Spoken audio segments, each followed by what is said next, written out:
All right, here we are getting ready for our third lecture for this class. We're going to be building off of what we did last week in class with our introduction to the Photoshop interface. We went over masking really briefly. So we're going to build on that to talk about our next assignment, which is a compositing assignment. We're going to make a collage with at least 10 images. You can make your own images or, of course, source them from those websites where you can properly get content that we've reviewed together already to put together into your collage. Your collage can have any theme that you want as long as it makes sense. So please make sure the pictures that you're putting together make sense in the end with their message or theme. And all of our manipulation will be non-destructive, which is one of the main things we're going to be reviewing in this demo today. So let's begin with that. We did have a brief introduction to the Photoshop interface last week, and we're going to build off of that to learn some adjustment layers and tools that we can use to apply to our first project. And I'm going to start with this portrait here. This is one of my friends. Her husband sent me this picture, and she asked me to retouch it to use it as a headshot for, I believe, a comedy profile. You know, she wants the background darker. She wants to be a little brighter. I'll just show you some basic tools here to use. For starters, I always copy my background before I begin working. We are going to learn non-destructive editing, which means we will never edit directly onto the photograph. It'll always be removable edits. We can always go back to the original picture. This is industry standard. It's so we never have to start over and things like that. You can do that simply by selecting Command J, and that will give you, that's the hotkeys for a duplicate layer, or of course you can right click and select duplicate layer. And we'll just say okay. All right. So this is generally how I work here. I actually have some options here I don't work with quite as often. This is pretty much how I keep my panels, is like this. I open some other panels for particular projects, like if I'm printing digital negatives or something, but generally speaking, this is what my workspace looks like when it's open. I do work with actions sometimes, and I like having my history to be able to go back in time, which I will talk more about. It's really nice. We have our adjustment layers listed here, and then I have the options anyway, and then I have my layers that are built on my image here, starting with my locked background layer. All right. So let's start with some basic tools here. This first tool is the Move tool. It does exactly what it says it would, which is move whatever layer is selected around in your workspace, on your canvas. You can see these smart guides that pop up. They're hot pink on my computer. You can modify them to any color you want in the Photoshop preferences in this section.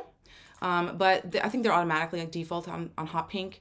And you can see here that it's telling you exactly when your picture is centered or when it's lined up to the edges, which really helps you when you're putting your design together to make sure things are lined up nicely. So next we have our selection tools here, starting with the marquee tool, which is just simply making a rectangle. Oh, I have it fixed. Let's just make this normal here so that you can make a selection of any dimension here. Whenever you see this little arrow here on the bottom right of these tools, it means that there is a menu you can open simply by holding click down, and you can see other selection options available. So single row marquee tool you might need if you're, making a line and divide pictures or something. And then we have the elliptical marquee tool, which is going to make a curved selection. If you are making a selection, you want to make what's called a perfect shape, a 1-to-1 ratio, a perfect circle or square. You hold Shift and it will make your selection perfectly rounded. All right, so those are the basic selection tools there on the top. We next have the polygonal lasso tool, the magnetic lasso tool, and the lasso tool. The lasso tool makes really organic, in my opinion, sloppy selections. I pretty much never use this. The polygonal lasso tool is a little nicer. It makes selection, adds points and lines between points by clicking with your mouse, and of course you can double click, close your shape, and now you have, this selection here. I'm just gonna Command Z to go back.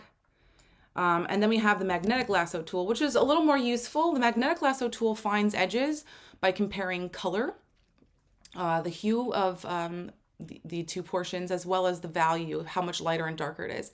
So I'm going to zoom in by Command plus and toggle down here a little bit. And let's just maybe, I'll show you how I'd select this figure here. So I'm just dragging it down. Oh, it's not working with me. Let's try again. And it will find that edge for us. You can always click to get across a part. It's not doing the best job selecting here. I think my computer is not feeling very happy right now. Let's try one more time. All right.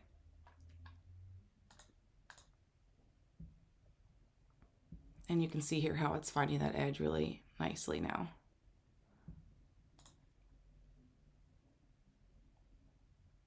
All right, so that's the magnetic lasso tool. You can, of course, so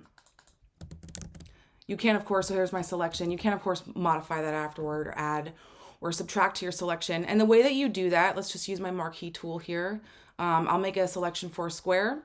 You can see these options up here. This is to add to your selection, so you can put more into it. This one is to remove if you need to take a part out. And as the hotkeys, I'll make a selection. You can see here that it has the plus sign. I'm holding Shift, and I can add to my selection.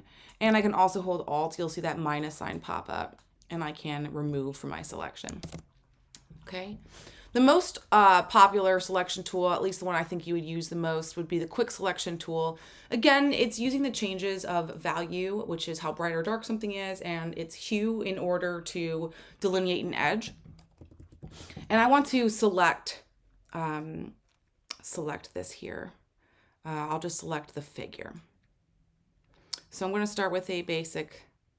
I'm just holding my mouse and dragging it down. It's doing a pretty good job. It's not perfect.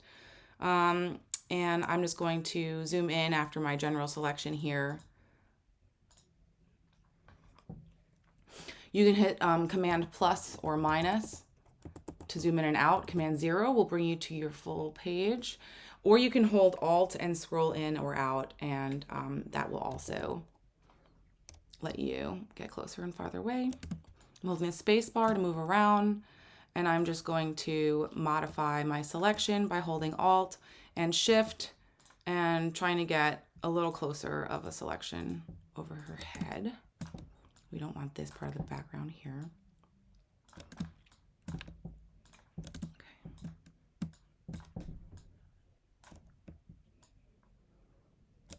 It's not going to be perfect. I would spend more time on it if I was, turning this in for an assignment, but for the sake of time for the demo, I won't make this totally perfect. I will show you how to modify things once we do have our selection made as well. Don't want to lose her shirt.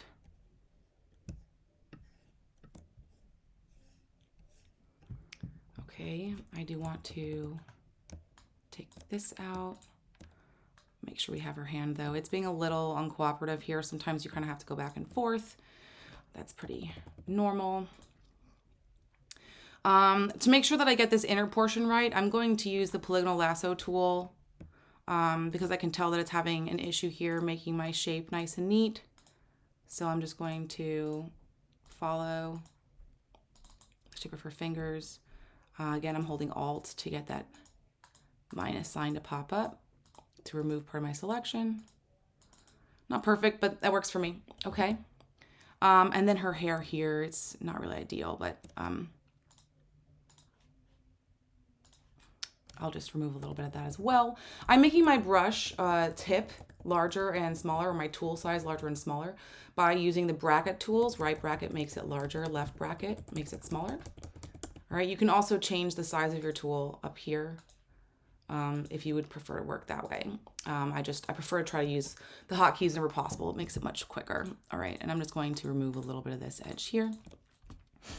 Okay, we'll just start with this for now. It's not perfect, but it will work. And I'm going to check out these adjustment layers over here on the right. And these first 3 adjustment layers are for brightening and contrast, all brightness controls. You can, of course, use brightness and contrast to just bring this up a little bit. Bring up the contrast if you want.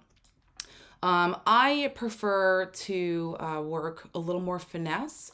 So I really like the curves and the levels adjustment layers. It lets me really tweak where my blacks and my whites and my middle grays are, instead of having it automatically do it for me through the contrast layer. So I'm going to use this gray, and I'm going to bring it up a little bit to try to bring that out. I'm also going to bring my blacks in just to make sure I don't like lose blacks. I'm just trying to make my shadows a little bit less. And I will make sure I still have some whites here. I'm going to bring that in just a touch as well. So that looks pretty good. And we now have the figure is brightened. You can see here that it is white where we had our selection and black where we do not have our selection. This is called a layer mask. This is essentially how you would work with adding or removing things to your picture without using the eraser tool. Big no, don't use the eraser. That's a permanent modification, a permanent removal of information from your image, which is not what you want to have. You want to have an image that has the full integrity, all of the information in it. So we work with layers to be able to push in and out. I'll show you how to use those real quick. And we did review this in class really quickly last week as well. So hopefully you're not totally unfamiliar here. We use the brush tool with white and black in our paint swatches. White is to bring back, white is to add, black is to subtract or remove. And you can see here, I'll use black so you can see the removal.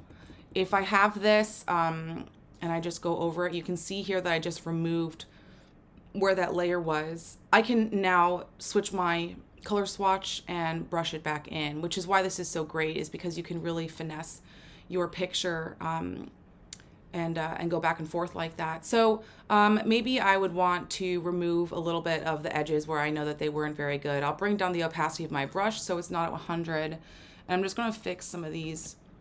Actually, I don't like how that looks. I'm going to just try to get some of these dark parts to go away. Or excuse me, bright parts. All right. And now we have this modification to the figure here. We can, of course, do something similar to the background. Let's just start with another levels layer. And now I'm going to ignore the figure. I'm going to look at how the background is being modified. And I'm just going to bring that down a little bit to make it a little less blown out back there. I'll bring in my blacks just a touch. Maybe not that much. And I'm also going to bring down my whites here. So rather than bringing this down, which is just going to make all of these light grays white, no, please don't remind me now. I want to bring those white levels down. So instead of having it be a pure white, I'm going to just make them a little grayer so that they don't burn my eyeballs quite so much. All right. And then what we're going to do is, because it is applying this to our whole picture, is use the mask we've already made and apply to this. You can do that simply by dragging and dropping the mask, holding Alt. We'll say yes. Ooh, wait. Let's try again. Holding Alt. All right. And of course, it is applying the mask to her, which isn't what we want. We want the exact opposite. So if you have the right layer selected and you select the mask we're working on here, right here we have invert, and now it's going to add that edit to our background instead of our foreground. I can see here that there's part of her arm in the mask. I'm just going to take that out. Looks terrible. And I'm just going to make sure that this is correct on this layer. You can easily switch back and forth between your paintbrushes by holding X. You can see here how those are changing. So it's a really quick way to go back and forth here. Let's do a little bit of color fixing here. Again, I'm going to work non-destructively. I'm going to work on a blank layer right here. All right. And let's just do something simple like make her lips a little redder maybe. All right. Ooh, and I can see this edge here now that I zoomed in. I'm going to fix that real quick. I have black, and I'm going to bring this down to a lower opacity. And I'm just going to feather this terrible edge here.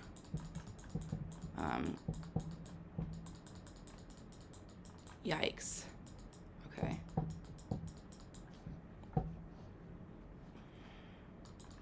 And I'm gonna have to add it to this layer, right? Because that mask isn't affecting that layer correctly. Okay. So I'm starting to blend out that edge that I found because that just looked absolutely terrible. All right, and let's just add a little bit more of the light back into this one. Okay, way better. So you can see here how I'm just modifying my mask by toggling between my black and white paint colors, and adding and removing the mask where I see fit to make it look as realistic as possible.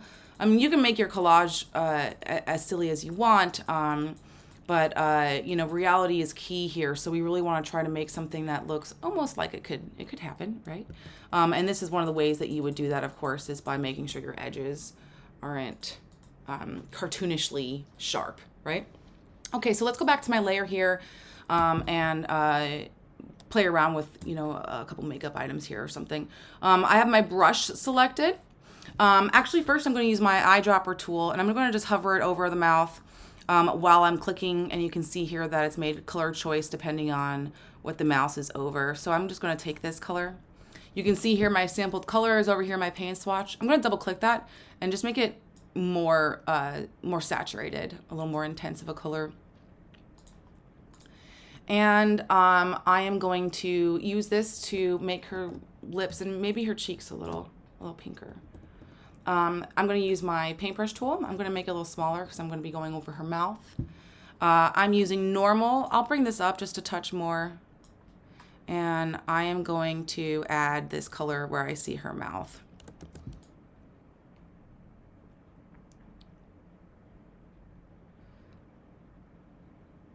And I'm just going to do this real sloppy because I'll mask it out.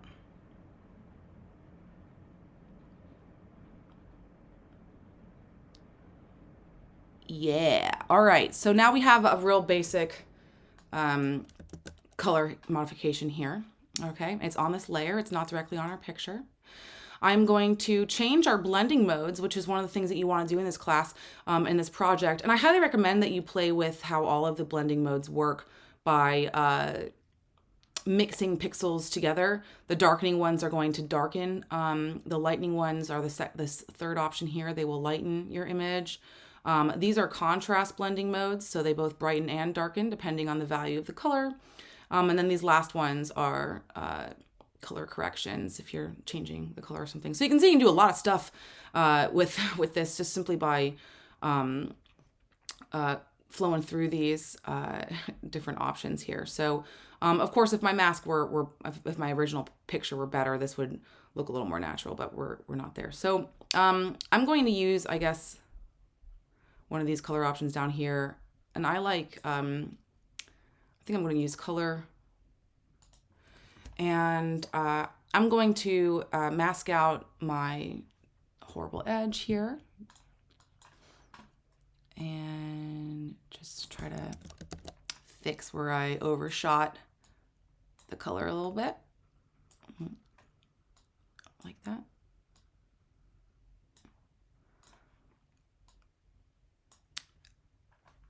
And I'm going to remove just a little bit more here where it just doesn't look right to me.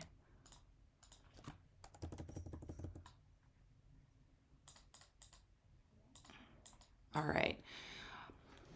And then I'm just going to slightly just push that back just a touch because it's just so red to me. All right, we have that. And I can honestly bring just a little bit back, maybe in the center, just to try to, all right. And now we have some modified lip color here. You can continue to work that way if you go back off of the layer mask onto our actual image layer here. You can see that now our colors are back applied instead of black and white. And maybe at a really low opacity, I will just give her some rouge, right? That's way too much. Let's try lower. All right. Less is more and stuff like this. You don't want to overdo it. It looks extremely artificial very quickly. All right, now she has some rosy cheeks as well. So you can see how much you can do with something like this. Maybe we want to also modify her eyes a little bit. Let's select them first. I'll use my quick selection tool and just quickly select the eyeballs. I'm going to make a whole layer mask here, so I'm just doing a sloppy selection first, and I'm going to just bring them to be a little lighter. Now we're getting a catch light in her eyes, which is really nice. Okay, make sure we're not losing our blacks, of course. I mean, I don't want her to look like an alien, right? But I do want to try to bring those lighter. You can see the mask here in our layers panel, and I'm just going to just go around this here. Of course, now she looks like she's possessed. Her eyes are like intensely glowing. Yikes, right? But you can at least see how I would modify that. I would just bring this down a little bit, and now that looks a little bit more natural. A little less scary, where she has some brightened eyes. It looks like you're actually kicking light back into her face instead of having that real deadness there. So now we have some color. We did some color modification. You know, we have brightened her eyes a little bit. You could, of course, continue to push that nonstop. So we've reviewed that. Let's review the spot healing brush tools. I'm just going to show you in the way that's easiest to pick this tool up. It is a destructive edit. We will edit directly onto our picture, which is what I'm going to title this. Is usually if I start directly modifying my picture, I will label it as such. And honestly, as I start working and I start building up my layers here, if I'm doing more than just a couple, I will always organize them by labeling them so that I know exactly what everything is applying to.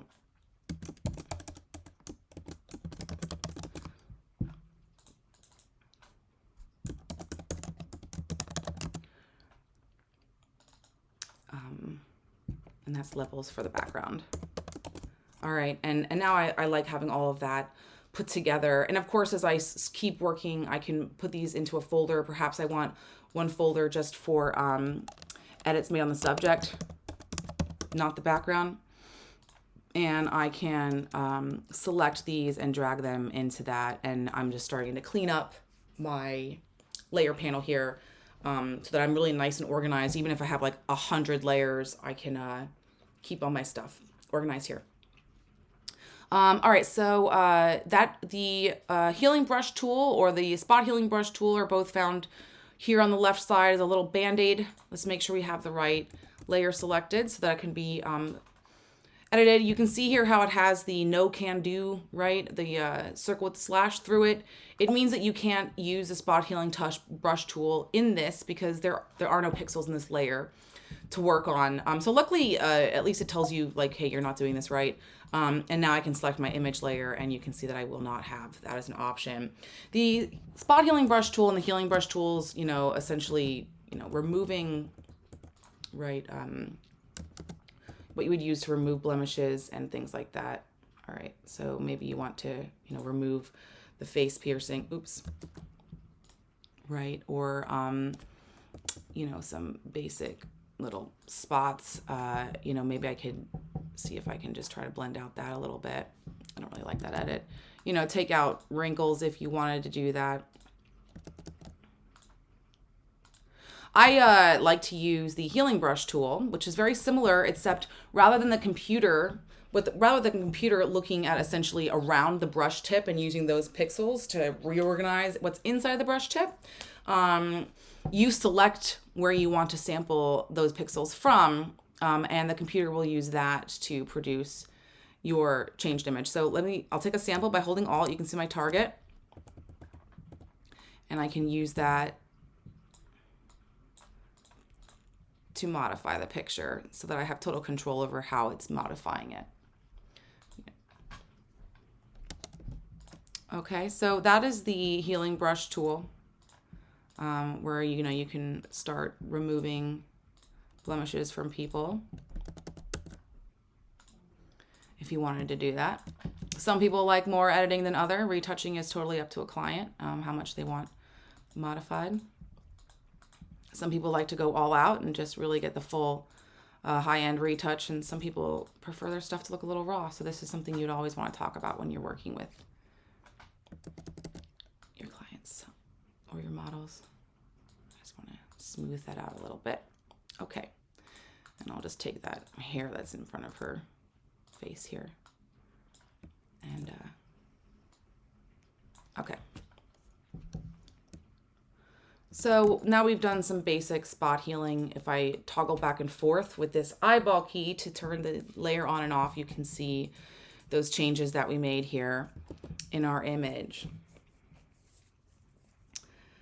Okay, let's see, what else could we do here if we wanted to? Oh, and of course, the patch tool you would use to make, let's say I want to make this stocky thing in the background go away. I can just make a selection and then move it, and I should be able to get that to go away if that was for some reason bothering me. Now I resampled those pixels and pushed it back a little bit. Okay, great. So we'll just do a couple more adjustment reviews here. We have our hue and saturation. Maybe I want to make, my greens less green and more yellow, or just increase saturation overall. We can always just increase it a touch. And you could go into this drop-down menu. You can see all the different color options that you're able to modify. And we can see here how we can drag or toggle through these hue options in order to modify our color. So at 0, it's a pretty like aqua green. I'm just going to add a little bit of yellow to it by pushing it that way a touch. And I'm going to do the same to my yellows to make sure that I have my whole range here. And now we have a bit warmer of a greens than we had before. Just for fun, let's just do a quick edit here. And honestly, I would keep going on her. I think that she's still a little too dark. But let's put some bubbles on our picture here. And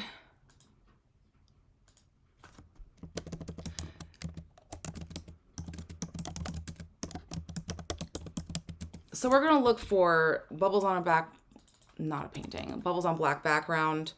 And we'll see what we can find here that is available for us to use.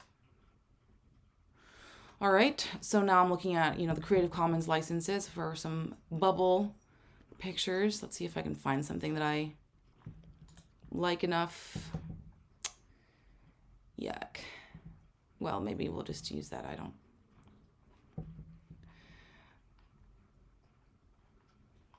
How's that one look? Wow, those look so real. All right, well, that's not a black background. That's gonna be too many. All right, fine, we'll just use this. I'm gonna save that to my desktop, and I'm going to open that in Photoshop so that we can use it. Oh, it didn't save it as an image. Hold, please.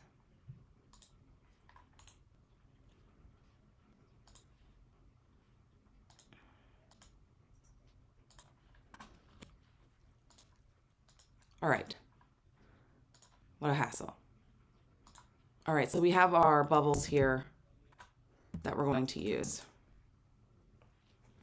I'm going to use my move tool and simply drag and drop it into this. Oops, make sure that it doesn't move the wrong stuff as you're working here. It selected the wrong layer.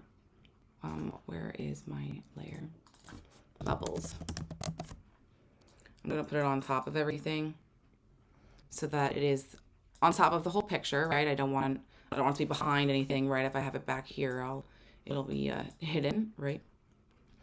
All right, and I'm going to make this a little larger. You can do this simply by pushing Command T as a transformation, or you can go to Edit to Transform. And you can drag this out in a way that makes sense. I think that these bubbles may be a little big, but we'll work with this for now. Okay.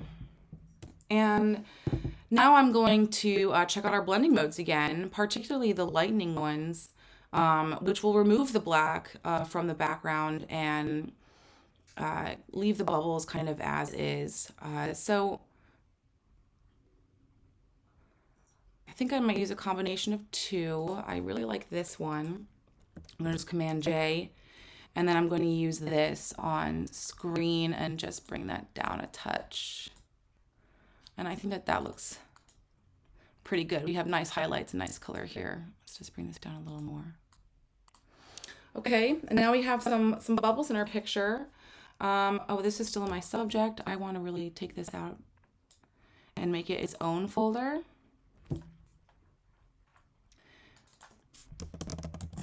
And now we have our bubbles together here to be modified together. I can make this into a mask if I want to as a group. And, you know, maybe I want to remove some of these bubbles that are in her face. Like that. So that there's nothing in her way. We don't need that there. And now it's just so happy. She has bubbles everywhere. All right. I'm going to show you a couple more things in the next image, a little more compositing, and then we will wrap up this lecture. One more kind of composite here, reviewing what we just learned. This is just a stock picture from Mike Shriver of downtown Buffalo. This is where I used to live. My apartment is like, that's it right here, top floor. All right, so I'm going to use this to just go over a couple other tools, review a couple things.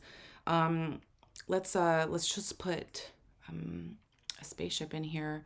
Earlier today, I was looking at spaceships, and I found this site, PixFuel, which has royalty-free images, and I'm going to download it, save image. Okay. And I'm also going to take these clouds here. I want to make a real dramatic sky. Maybe we'll try both of them. We'll see what works the best. So I'm going to open all of those files that I just took, which is here. Okay. It's just telling you it has different color profiles, which is fine. And the names are just so long, I can't even find my original picture. Where are we? I'm going to drag this to the end so he's a little easier to find. Okay, let's see how these clouds look. I'm just going to drag and drop it with the move tool. I'm going to scale it with Command T. All right, make it the full range of that picture, which is great. Obviously, it needs to be spun upside down, so I'm going to do Command T again. And if I right-click, you can see you have other options here, rotations, distortion, skewing, if you're trying to straighten a line. Or what I want here for these flip horizontal and vertical, or flip 180. Now we have those clouds will be up in the sky. I'm going to remove up to there. Yeah. Okay. So now we have that going. I'm going to remove the black in my sky just by simply using the quick selection tool and dragging it.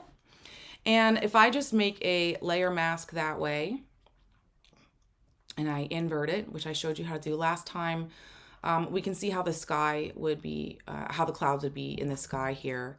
Obviously, I'd want to change it a little bit more, so that it, it's with blending modes to make it look a little more real. So I'm just going to go through these and see which ones I think would really work to add some drama into our sky. And I think I like the linear burn or the multiply. I like that. It has a little more color in it. But I really don't like how this edge was selected here. It has a really hard edge. I don't like that. So I'm actually going to go back to where I was before here, where I made my layer mask. And I'm going to modify the selection. So I'm going to go to my select drop-down menu and go into modify. And I'm going to expand it to try to get that black edge that we had gone. I'll expand it by, let's just say maybe 8 pixels. Let's see how much that takes. That's great. And now let's make our, yeah, and that edge looks much better. And I'll put on my linear burn. That's pretty nice. I'm gonna bring it up just a little bit because I don't really like it touching the sky there. And I'm going to just work a little bit more with my edge here by working on a really low opacity and just feathering. Ooh, let's put this hardness all the way down to 0. Bring down this again, and now let's try, yeah. Just mildly, obviously I want to take that out. Honestly, I'm not even going to take that out. I'm going to use my spot healing brush tool, make sure I'm on my image file, my image layer, and just remove that out. Ooh. I'm going to use my healing brush tool because the spot healing brush tool absolutely did not work. Okay, great. And I'm actually going to do that here as well.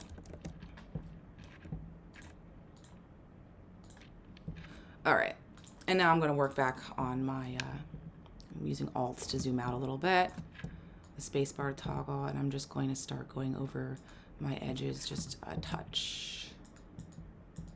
If you do want to open up your selection again, similar to how I showed you in the previous video portion where I held Alt and clicked it, you can hold Command click and it will select that mask as well.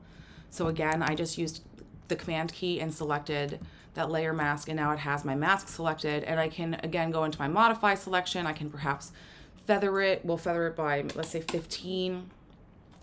And now I can, I'll bring this up a little bit, and I'm going to just kind of drag around.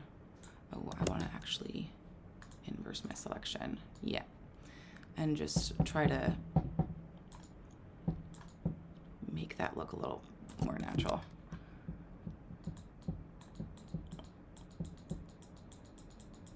All right, that's a little better. And I could even, you know, duplicate this layer just to try to make the clouds a little more dramatic, maybe. Bring that down a touch.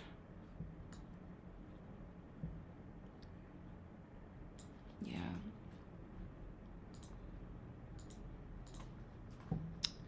All right, so now we have some dramatic clouding going on here. Okay. So let's put our spaceship in the sky here. So I'm going to go into that file, Command 0 to get a little closer to it, and I'm going to select it with my quick selection tool the best that I can. I'll zoom in with Command + to make sure I'm really getting the edges that I want. Okay. It is like a silver UFO on a blue sky, so it might have a little bit of an issue finding some of these edges.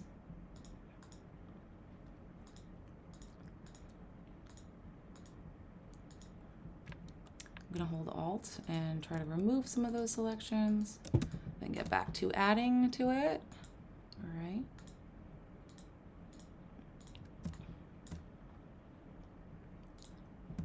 We, of course, want the bottom of it. Okay.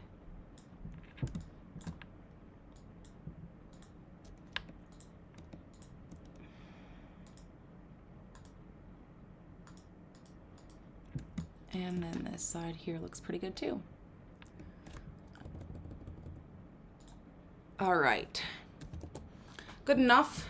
I'm going to use my move tool and I'm going to drag and drop the spaceship into our city. Okay, I'm going to use the Command T to transform him again, to transform, maybe give it a little bit of a skew there. And I'm just going to throw him into the sky.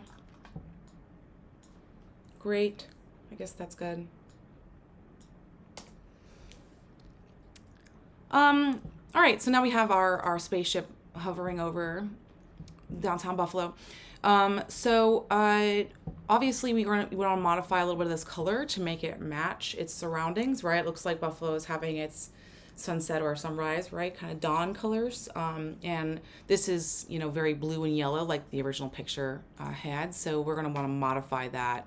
In our adjustments layer here, I'm going to select color balance. And you can see here that you can change the color balance of particular spots of your photograph, whether it's the highlighted values, the middle values, or the shadowed values. So you can modify things directly. You can make your blacks redder, you can make your whites or your lights, you know, more cyan. And you can try to make this match its surroundings a little bit more. So we'll start with the midtones here, and I'm just gonna add red because it's really quite a red sky. And of course pink too. And I'm going to add some yellow.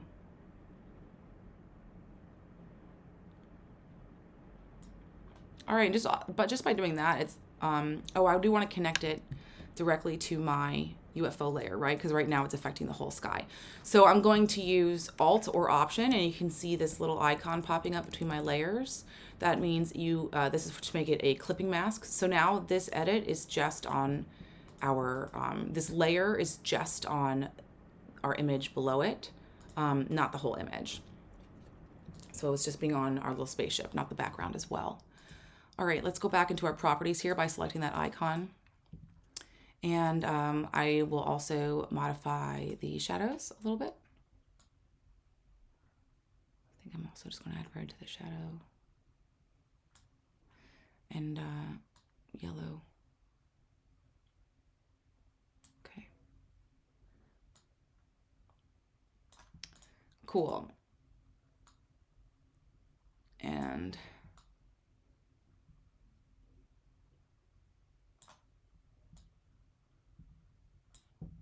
I think that looks all right.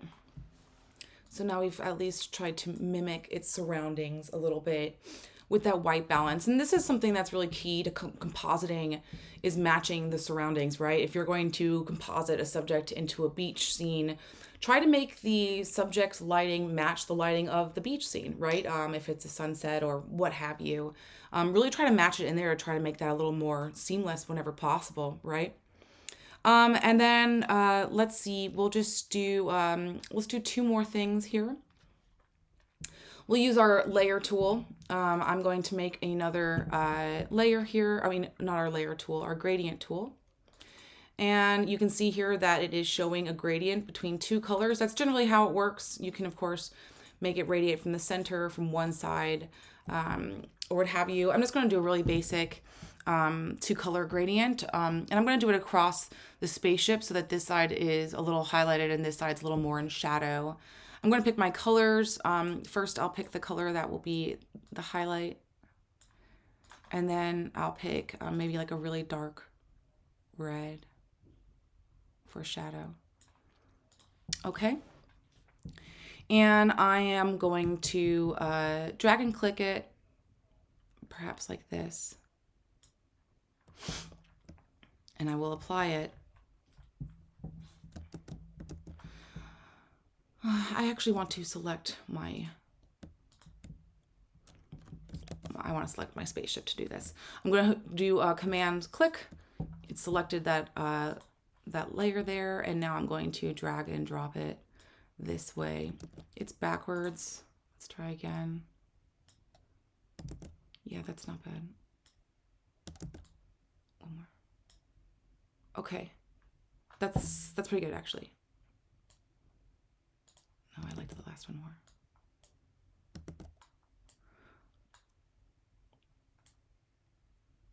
All right. And now I'm going to see with these blending modes how they can do me a favor here to mix that together a little bit.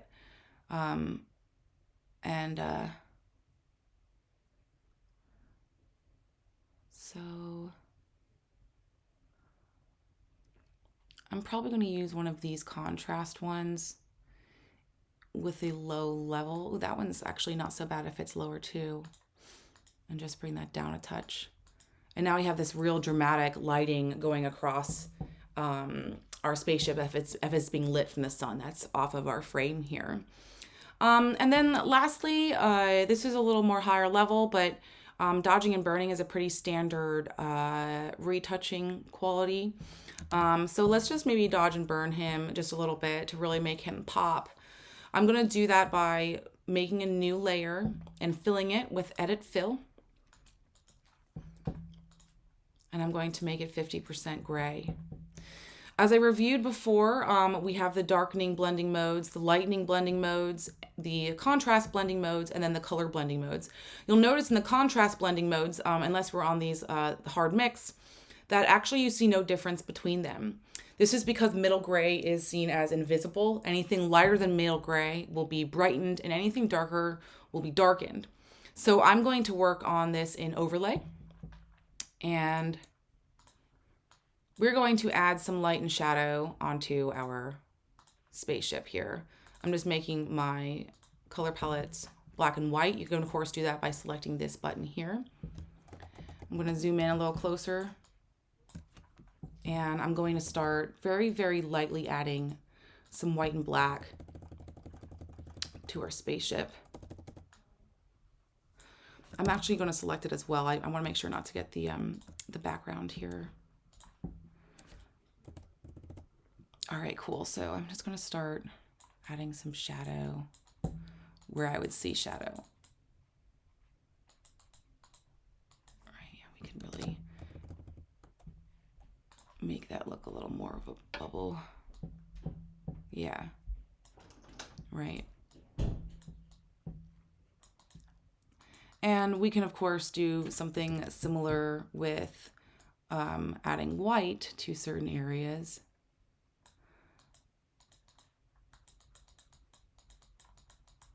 Okay, I'll push X, and then I'm going to add some white where I really want that highlight. A little more white here.